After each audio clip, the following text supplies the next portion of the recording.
Sí, Manuel. Manuel, a ver, Manuel, de lo que quieras, porque hablamos mucho de economía. Sí, a ver, pero un poco resumiendo todo lo que dijeron. Desde que está Precios Cuidados, hubo un 550% de inflación. O sea que está claro, los precios cuidados, si pretenden que solucione algo, no lo va a hacer. Precios cuidados, año 2014.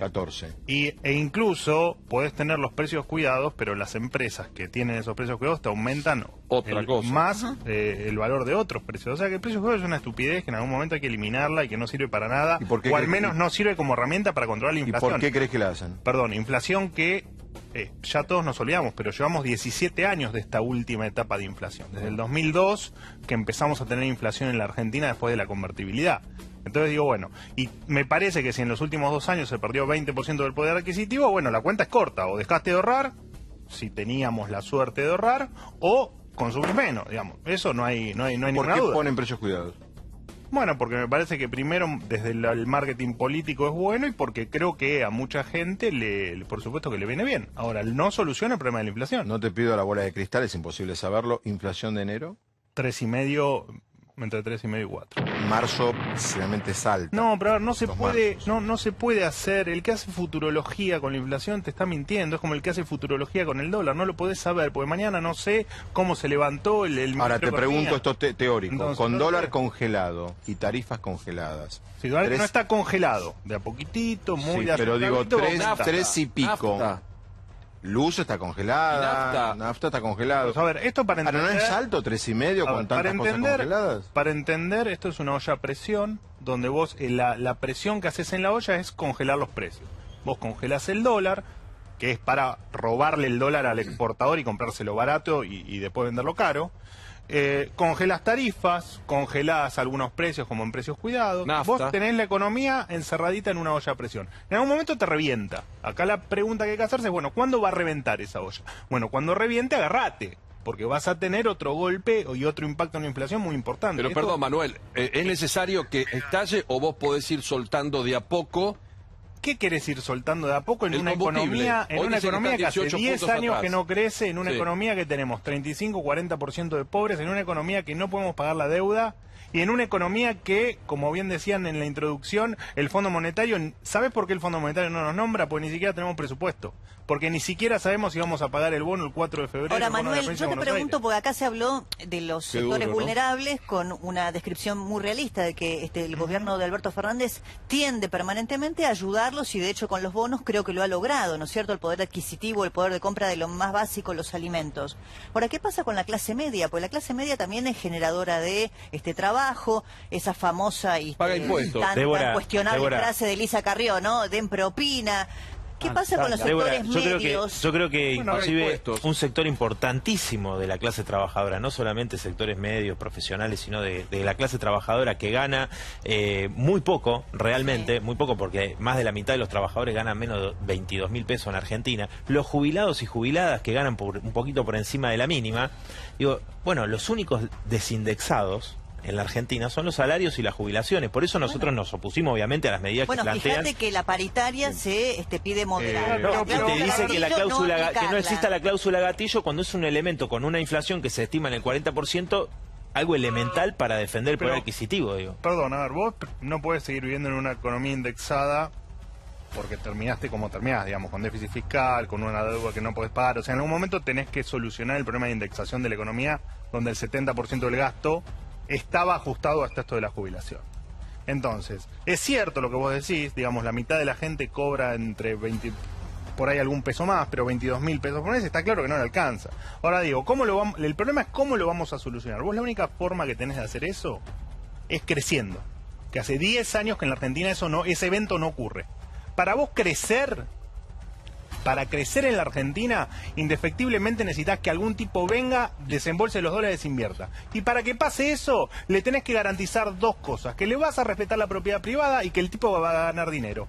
Y ninguna de esas 2 cosas hoy se las estás asegurando. ¿Qué hacemos? Bueno, empezamos a modificar el Estado. Porque fíjate lo que te pasa con la deuda. Vos con la deuda del año pasado terminaste con un déficit de 0,5. Ponele que hayas salido empatado en el 2019. Pagaste 3,5 puntos del PBI de intereses de deuda. O sea que vos tenés que generar un superávit de 3,5-4% para sentarte a negociar con los tipos. Tenés que plantearles un proyecto de país donde tengas un superávit del 4%. Un 4% es el 10% del presupuesto nacional. ¿Y sabes qué es el 10% del presupuesto nacional? Todos los sueldos de todos los empleados públicos del Estado Nacional. Entonces, tenemos que empezar a discutir qué hacemos con el Estado. Por eso, nosotros Hay que ver dónde no estoy de acuerdo en dónde muchas no. cosas, entre otras en que el problema que tiene la Argentina es que el gasto que les generan los jubilados, los trabajadores estatales, sino que en realidad el problema que tiene es que cada vez aumenta más, por ejemplo, el endeudamiento, y tenemos que pagarle a parásitos, a los fondos buitres, a estos fondos de inversión que endeudaron el país junto con el gobierno de Macri en un ritmo acelerado, mucho mayor inclusive al de la dictadura genocida, y se tiene que destinar cada vez más del PBI a pagarle a gente que, escúchame, yo digo, el endeudamiento que hicieron bajo el gobierno de Macri, ahora entremos en ese tema si quieren, pero... No, por eso le hemos hablado hasta la harta. Entonces me parece que seguir diciendo, como inclusive llegó a decir el ministro Guzmán, decir que el problema era que aumentaban las jubilaciones y los salarios. No, el problema no es ese. Primero, Argentina el problema se es que endeuda... los empresarios han recibido enormes, fíjate lo de Vicentín, fíjate la cantidad de beneficios y créditos que han recibido. Entonces, la primera, no vengamos. ¿Vos sabés cuándo tuvo Argentina la primera autorización para endeudarse? En 1822. ¿Sabés cuándo se endeudó por primera vez? En 1824. ¿Sabés cuándo terminó de pagar el crédito en 1824? En 1903. Argentina es un...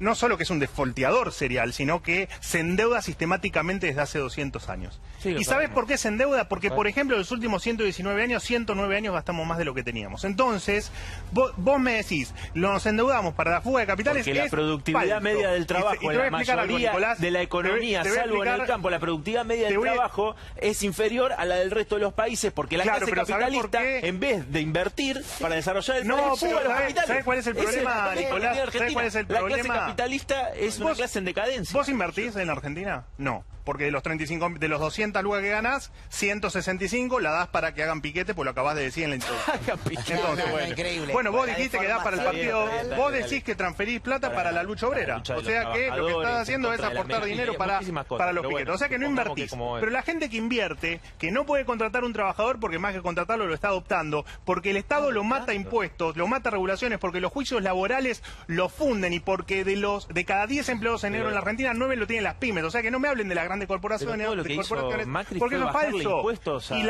Y la Argentina se endeuda desde hace 200 años, Nicolás. Es falso que el endeudamiento nació con Macri, eso es una falsedad. El préstamo al que hacía referencia detectó 477 maniobras ilegales bajo la dictadura. Es un préstamo que pidió Bernardino Rivadavia, el del cuaderno y el de la avenida, a la Baring Brothers. Exactamente. Que además, tengo entendido, ¿cuántas llegó de lo que pedimos? Porque llegó menos.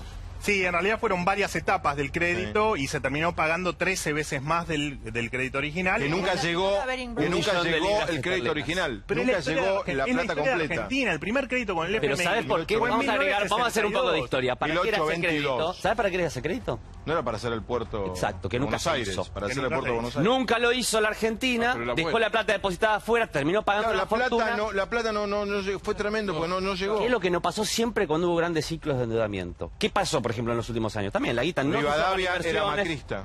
Sí, Rivadavia era macrista, Macri es rivadariano, no sé.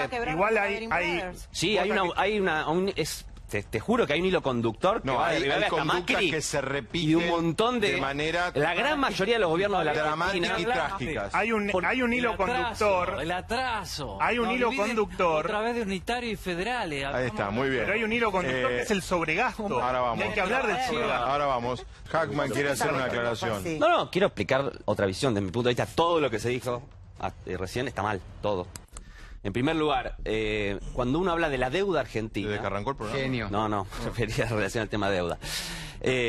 Cuando uno toma la deuda argentina, la Argentina tiene muchos tipos de deuda. Hay deuda bajo la extranjera y nacional, deuda en dólares, deuda en pesos, deuda con otros organismos del sector público, deuda con los sectores privados, deuda con organismos multilaterales. Todo ese paquete no es igual. ¿Cuál fue el problema durante el macrismo? Que el macrismo emitió de manera descontrolada, lo reconoció el expresidente Macri la semana pasada en un video, deuda en dólares. Por lo tanto, como la Argentina no tiene los dólares para pagar, pasamos de una situación en donde la Argentina no tenía mayores compromisos en dólares, reconocido también, hay otro video famoso que pueden mirar, Nicolás Dujovne, diciendo, podemos endeudarnos porque la verdad que heredamos un país sin deuda, a una deuda impagable. Eso fue lo que pasó en el macrismo. Segunda cuestión. Pará, Sí, pará, pero la esa primera. explicación Igual es quiero, incompleta. quiero hacer una Permitime, aclaración. porque Espera, a ver, no, terminemos acá. Terminemos acá, a ver, el espera. sector público Segundo. resintieron, por ejemplo, durante el kirchnerismo el Fondo de Garantía del ANSES, se tomó deuda al A ver, 0%. sí. Está bien, pero es Con deuda... lo cual, se financia el sector público Sí. a expensas, por ejemplo, Pero de lo los que la gente jubilados. tiene que entender es que ningún país entra en default o problema de deuda por deuda que le debe el Tesoro al Banco Central. No existe eso, no hay antecedente. Ningún país en la historia... Está bien. No, Ustedes pero son Segundo perdón, tema, perdón, para- A ver, Adorni, dale, una dale. Segundo aclaración. tema, calidad. los bonos del 2005 y 2010 no son deuda emitida por el gobierno anterior. Son los bonos de reestructuración de la deuda previa que entró en default en 2001. Perdón, Entonces, obviamente, los bonos reestructurados en 2005 y en 2010, más los bonos emitidos por Macri, la sumatoria de todo eso hace un monto absolutamente impagable. Me parece que esto es indiscutible. ¿Qué es lo que se va a hacer a partir de ahora? Pará Se poquito, va- que Espera. así de Además de todo participamos esto, todos. hay que... Vos decís la No, deuda pero en perdón, que hay un dato dólares. que quiero... ¿Qué quiero posibilidad aclarar. había de lograr préstamos en pesos? ¿Ustedes creen que van a De hecho, poder lo hizo el macrismo, muchísimo. Vos vas a Deuda de poder- pesos y en dólares. afuera? ¿Te van a prestar? No, afuera, adentro. De hecho, ¿qué eran las LEVAX? Las LEVAX. Deuda en Sí, pesos. no, Le va a quedar- Son perdón, muchísimos perdón. nombre, pero Hay que- existen, ¿eh? Bueno, Adorni, tengo que ir a otro tema. Una Adorni cierra. aclaración, fuente, Ministerio de Economía o de Hacienda, de acuerdo a cómo se llamaba en cada época, la composición de deuda a fin del kirchnerismo era 70% en dólares, 30% en pesos. La composición de deuda a fin del macrismo era 80% en dólares, 20% en pesos, o sea que la composición varió en 10 puntos. Eso es bueno aclararlo siempre, Sí, fue es lo que mayoría se en le llama dólares. deuda Bien. relevante. Después está claro que es cierto que vos te podés endeudar en pesos y es cierto que fue en parte lo que hizo el gobierno de Macri, como también es cierto que el Estado absorbió todo el crédito disponible. Por eso es que no tuviste durante un montón de tiempo crédito para el sector privado y es parte de la explicación de por qué las empresas hoy no pueden salir a endeudarse, precisamente por el jueguito con las LEVAC y todo. Bien, Las repasamos la encuesta rápidamente. ¿Dejaste de comprar cosas por los problemas económicos? Sí. 79.8, esto aumentó, aumentó más de 2 puntos. Salvo Reato. No, 20.2 y 3.200 votos. Aumentó La bastante. verdad que soy yo Fabián, solo. hoy hablábamos. El único justamente. reato. Porque Hoy Pablo hablábamos. yo no creo que haya dejado. Volvimos a la Sí, bicicleta, sí. por ejemplo. Sí. Volvimos a la A bicicleta. la bicicleta, real, la bicicleta. Volvemos a la bicicleta, pagás la señoras luz y de la señores, casa, mientras tanto en pagás la Argentina un casa, expresidente de la Nación que se llama Mauricio Macri Por eso. fue elegido, votado por el directorio nada más y nada menos que de la FIFA como responsable de un organismo que ayer la mayoría nos enteramos que existía, no sabíamos nada de él, que es la Fundación FIFA, que lo conocía Gravia nada más en el mundo. Creo que ni Infantino lo Tampoco conocía. estaba enterado. Lo conocía solo Gravia. Bueno, se armó el de Piporre. El tema sigue, todo el mundo sigue hablando, todo el mundo sigue opinando, dale. ¿Qué opina Adorni del ¿Qué opinas del tema? ¿no? Igual todavía. Yo creo que Porque me dijeron que vos sabías de todos los temas. Esto es lo típico que nos Adorni pasa a los- opina de todos los temas. No, pero es lo que le pasa a la sociedad argentina en las últimas décadas. Nos encanta meternos en las decisiones de privados. Dejen a la FIFA que haga lo que quiera.